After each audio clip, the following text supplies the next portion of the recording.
안 달라게 했을 때 그 기분 뭔지 아냐고. 짜릿해요. 정말 잘생겼어. 그냥 봤으면 좋겠어요. 별점 5점 중에 5점 제 신금을 올렸던. 꼭 제발 모두가 보셨으면 좋겠습니다. 하나 둘셋 야! 중3 오늘은 제가 여러분들께 제가 봤던 애니메이션 중 재미있었던 것 중에서도 키워드를 순정에 맞춰서 들고 와봤는데요. 사실 애니메이션을 안 본 지 조금 오래돼가지고 제가 들고 온 애니메이션들은 조금 오래된 경향이 없지 않아 있을 수도 있지만 다시 봐도 즐거운 아이들을 추려서 들고 왔어요. 저의 취향을 일단 좀 말씀드리자면 이상한 걸 좋아해요. 로맨스도 로맨스고 스토리 라인도 중요하고 액션 씬이 많으면 많을수록 좋고 제일 중요한 건 그림체가 우선 예뻐야 하고. 그러면 지금부터 소개를 해볼게요. 첫 번째 애니메이션은 두둥 내 이야기입니다. 솔직히 이거는 내가 그림체가 여기에 남주는 입술도 두껍고 너무 내 남주랑은 달랐어. 뭔가 또 스토리 라인은 조금 끌리대? 주인공인데 주인공이 아닌 듯 주인공인. 그는 키가 2m 그리고 120kg의 그런 거구의 남성인데요. 그 남자 주인공에게는 너무 잘생기고 이웃집 왕자님 같은 소꿉친구가 있어요. 여자에게 고백을 하려고 딱 졸업식 날 갔는데 내 짝녀가 내 친구에게 고백하는 장면을 보고 그냥 그렇게 시간이 흘러 같이 고등학교를 진학하게 됐어요. 중요한 건 여기서부터야. 그 남자 주인공이 지하철을 타고 등교를 하다가 몹쓸 짓을 하는 시한을 본 거야. 근데 그 여자는 어쩔 줄 몰라 하고 가만히 있고 막 부들부들 하는데 그래서 멋지게, 제가 아까 뭐라 그랬죠? 2m에 120kg 그 정도의 남자가 제압을 해버리니 얼마나 놀랬겠어. 아무튼 그렇게 약간 전형적으로 둘이 눈 맞게 되는. 근데 그 남자가 자존감이 낮아가지고 나는 사람들이 봤을 때 무섭게 생기고 막 키도 너무 크고 우락부락하게 생겨서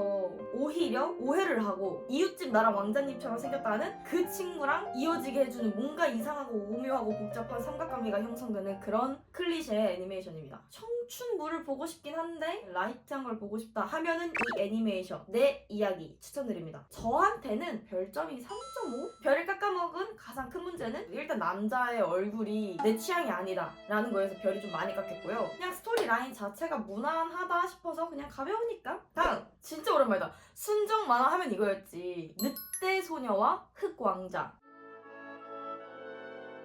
이것도 고등학생이에요. 고1이 된 여주인공이 친구를 못 사귈까봐 전전긍긍해 하다가 거기서 누가 봐도 약간 갸루? 약간 요런 느낌스의 무리를 봤는데 거기서 막 이렇게 자기들 남자친구에 대한 얘기를 막 하고 있는 걸 발견을 해. 그래서 그걸 다가가지고 나도 남자친구가 있다며 갑자기 제가 고도를 남편이라고 말하는 건 맨키로 가상의 인물을 두고 뭐 말도 안 되는 그런 거짓말들을 쳐요. 처음에 말했죠. 애초에 남자친구 얘기를 하고 있었다고. 그럼 만날 때마다 학교만 가면 남자친구 얘기를 하겠지. 근데 얘는 남자친구가 없잖아. 사진이 있어, 얘기를 나눈 문자가 있어, 뭐가 있겠어. 처음에는 친구한테 남자친구인 척 점심시간 때쯤 나한테 전화를 걸어달라. 그러면 그 친구가 어머 나 남자친구한테 전화 왔네 잠깐만 얘들아 하고 이렇게 빠져나와가지고 자기 하고 화장실 가면 여자친구가 있는 거죠. 거기서 위기를 넘기나 싶었는데 근데 아무리 그래도 남자친구인데 사진이 하나 없어? 같이 찍은 게 아니더라도 너가 찍은 것조차 없어? 너 진짜 남자친구 있는 거 맞아? 정말 단순히 우연히 밖에 나갔다가 누가 봐도 존잘남이 딱 눈앞에 있는 거야. 지나다니는 사람마다 다 쳐다봐. 나도 모르게 사진을 찰칵 찍게 됩니다. 근데 그 다음날 학교를 가서 애들이 또 막 사진 요구를 하고 막 네 남친 어딨냐 보여달라 너 거짓말 아니냐 너 막 이렇게 하다가 사진 있어 하고 자기도 모르게 그 사진을 보여주게 되는 거죠. 근데 애들이 그걸 보고 얘 누구잖아 하고 바로 알아챕니다. 그 이유는 바로 그 둘이 같은 학교였기 때문에. 심지어 그 학교의 킹카였어. 그래가지고 바로 들통날 위기에 처합니다. 친구들과 멀어지고 싶지 않아서 그 남자에게 부탁을 합니다. 제발 나와 사귀는 척을 해달라고. 남자 주인공이 오케이 콜 대신 넌 내가 라는 거 다 해가지고 거래 성립. 그래서 둘이 짝짝꿍 하면서 그런 그림을 그리는 애니메이션입니다. 작화도 좋고 웃기기도 웃기고 둘이 그 서서히 스며드는 게 너무 귀여워요. 무엇보다 남주가 잘생겼어요. 이 늑대 소녀와 흑왕자 별점 4개 입니다. 재밌었어요. 근데 별이 하나 빠진 이유가 뭐냐? 지금 보면 솔직히 오글거리는 감이 없지 않아 있기도 하고 지금 다시 보면 요즘 왜 저래? 라고 느끼기에 하나를 뺐습니다. 5점 중에 4점이면 높은 거 아니야? 다음은 여러분도 아실 거예요. 바로 사랑한다고 말해. 못쏠녀인 여자 주인공이 실수로 그 학교의 아이돌로 진짜 실수로 그 남자 주인공에게 생채기를 내버렸어요. 당연히 누가 봐도 반짝반짝 처음에는 조금씩 부담스러워하다가 서서히 그 사람에게 스며들면서 마음을 열게 되는 남주 덕분에 매일 새로운 경험도 하게 되고 새로운 감정도 느끼기 시작했는데 그 과정에서 라이벌이 빠질 수가 없겠죠? 오히려 근데 라이벌이 더 등장함으로써 본인의 마음을 확신하고 더 굳히게 되는 그런 귀여운 여자와 로맨틱 가이의 이야기입니다. 총점 별 3.5점. 왜 3.5냐? 저는 남자의 외모, 남주의 외모가 정말 중요하거든요. 근데 남주의 외모가 내 마음에 들지 않고 재밌긴 재밌으나 막 이거지 옳다쿠나 이거야 나이스 예스 하는 그런 포인트는 없었어요. 하도 많은 로맨스를 보다 보니 이렇게 흘러가겠지. 뭔가 얘는 좀 더 그냥 답정너인 그런 느낌의 아이였어요. 그럼에도 애니를 본 이후에는 다시 만화로 찾아볼 정도로 전 정말 재밌게 봤습니다. 그 다음 스킵과 로퍼입니다.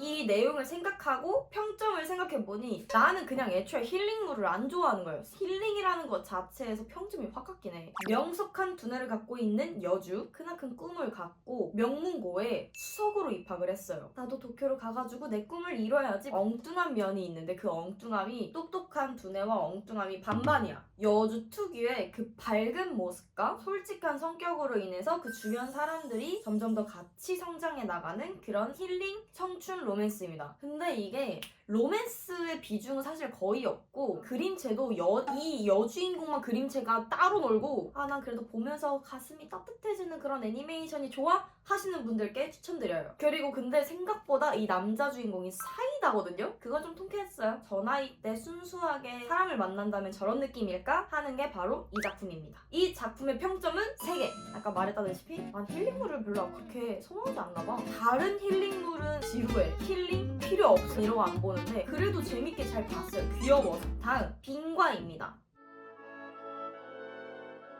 빙과를 아는 사람은 끝까지 다 봤을 테고 안 본 사람은 아예 안 봤을 법한 그런 작품인데요. 설명을 잠시 해드리자면 안 해도 되는 일은 안 해. 할 수 있는 일은 최소한의 전력으로만 해. 그런 귀차니즘이 심한 남주가 누나에게 반강제적인 권유로 폐부 위기에 처한 고전부에 들어가게 됩니다. 근데 그 아내는 아주 그냥 호기심이 왕성한 그냥 왕성한 정도가 아니고 거의 강아지야. 왜? 왜일까? 왜? 왜 그랬을까? 이건? 저건? 그래서 왜? 물음표가 늘 박혀있는 그런 여주인공이거든요. 남자 주인공이 그 여주가 낸 관문을 바로 통과를 해서 여주에게서 바로 합격, 오메데토, 입부, 오메데토 크고 작은 사소한 일들을 추리해 나가는 일상적인 로맨스물입니다. 근데 이것도 로맨스의 비중이 크다기보다는 추리의 비중이 조금 더 큰데 우리 오늘부터 1인 이런 로맨스가 아니고 그냥 자연스럽게 썸 타는 그런 간질간질한 그런 게 빙과입니다. 처음 봤을 때 초반에 큰 흥미를 못 느끼다가 가면 갈수록 매력을 더 느낀 게 바로 빙과였어요. 추리를 특히 좋아하시는 분들께 한 번쯤 시간이 나면 보시기를 추천드려요. 그래서 저의 평점은 3.5점. 그림체에 비해 로맨스가 너무 없었고 초반에 그 약했던 부분 때문에 3.5점으로 떨어지지 않았나. 만약 로맨스가 있으면 4.5점까지도 갈 수 있었을 그런 작품이었습니다. 다음 애니메이션은 리라이프입니다.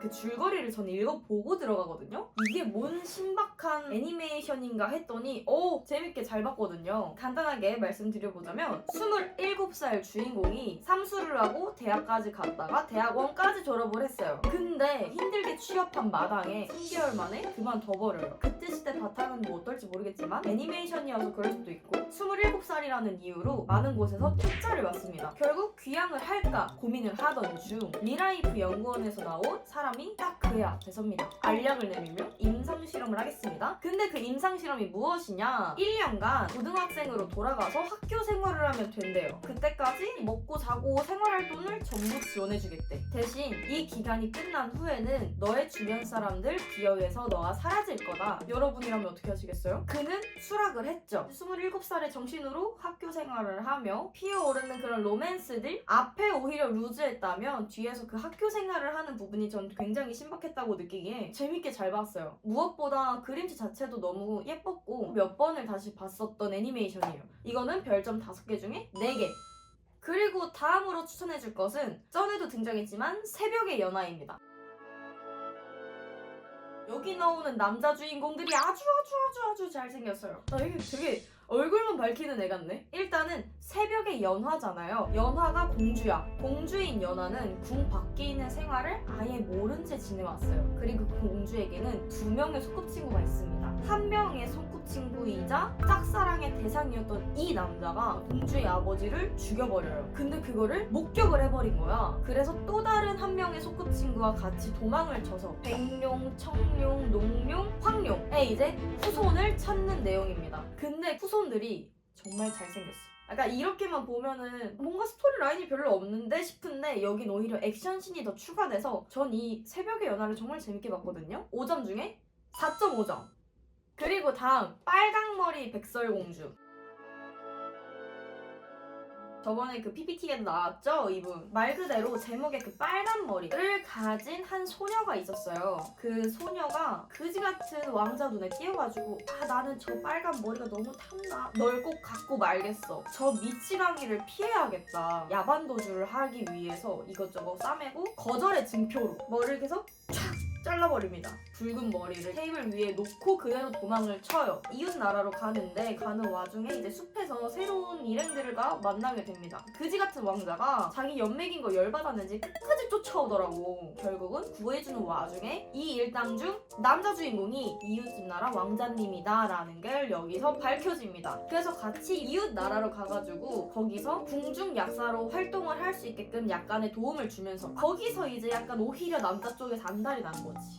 난 좋다 막 이러고 있는데 남자만 혼자 막 달달달달달달. 뭐지 이 감정? 뒤에 이제 자기들끼리 행복한 그런 애니메이션이다. 작화도 정말 예쁘고 스토리 라인도 탄탄하고 어떡해 잘생겼잖아. 여자 주인공은 진짜 예뻐. 공주님이야. 공주님보다 예쁘게 생겼어. 아무튼 평점 별 5개 중에 4.5점 입니다. 그리고 이 다음 게 레전드네. 제 심금을 울렸던 마법사의 신부입니다. 이거는 그냥 줄거리 설명보다도 그냥 봤으면 좋겠어요. 이 여자 주인공이 부모에게 버림을 받고 본인의 삶의 의지마저 잃어버려서 훗날 이 아이는 경매 상품으로 올라오는데 어떠한 마법사가 거금을 주고 이 아이를 사가요. 마법사는 이 아이에게 원하는 게 명확했습니다. 마법사는 인간의 감정을 알고 싶어 했어요. 일련의 사건들이 좀 나열되어 있는 이야기로 구성이 되어 있는 건데요. 근데 그 일련의 사건들이 하나같이 아름답고 감동적이고 슬프고 눈물이 흐를 수밖에 없는, 이거는 하나의 작품이 너무 아름다워서 꼭 제발 모두가 보셨으면 좋겠습니다. 마법사의 신부 별점 5점 중에 5점. 잘생겼어. 이게 어떻게 잘생겼냐라고 할 수 있는데 능력 미쳤어. 잘생겼어. 이 눈물이 안 날 수가 없어. 도대체 어느 포인트에서 눈물이 흘린 거죠? 그건 티야. 마지막으로 저번에 PPT에도 나왔던 아이시테루 토모의 오늘부터 신령님입니다. 이거는 뭐 사실 워낙 유명하고 말 안 해도 아시죠 여러분? 그럼에도 혹시나 혹여나 안 보신 분들이 있다가 한다면 추천해드리고 싶은 게 오늘부터 신령님입니다. 간단하게 소개를 해드리자면 도박에 미친 아빠는 집을 나가고 빚쟁이들 때문에 집에서 쫓겨난 그 여자 주인공. 근데 갑자기 저기 전봇대 위에 사람이 한 명 있는 거야. 우연히 구해주게 됐어요. 사실 그게 우연이 아니라 필연이었던 거지. 그 남자에게 나도 모르게 TMI를 막 대방출하게 아빠가 도박에 어쨌고 막 우리 집들을 막 해서 쫓겨나겠는데 지금 집이 없다. 그랬더니 남자가 자기 집을 물려주겠다며 냅다 이마 키스를 갈려버려. 미친놈인가? 이게 뭐지? 하면서 얘가 반신반의하면서 갈 데가 없으니까 일단 갔어. 근데 가고 나니까 집이 아니고 폐신사였던 거죠. 그럼 갑자기 불동자 2명과 토모에가 나타나게 되면서 시작이 되는 스토리입니다. 이게 알고 보니까 그 뽀뽀는 포지신 인장을 물려준 거였고 무책임하게 안녕히 계세요 여러분 하고 떠난 거야. 이게 말로만 하면은 뭔 내용이야? 그게 뭐가 재밌어? 할 텐데 포지신으로서 성장해 나가는 그 우리 여자 주인공과 그 거만한 토모에 아무리 그 사람이 너에게 인정을 줬다 해도 난 널 인정할 수 없어. 근데 어느덧 나도 모르게 그 여자애를 구해주고 챙겨주고 걱정돼서 잠도 못 자고 아주 그냥 잘생긴 애를 안 달라게 했을 때 그 기분 뭔지 아냐고. 짜릿해요. 혹시나 안 보신 분이 있다면 오늘부터 신령님 꼭 봐주셨으면 좋겠습니다. 평점 별 5개 중에 별 5개!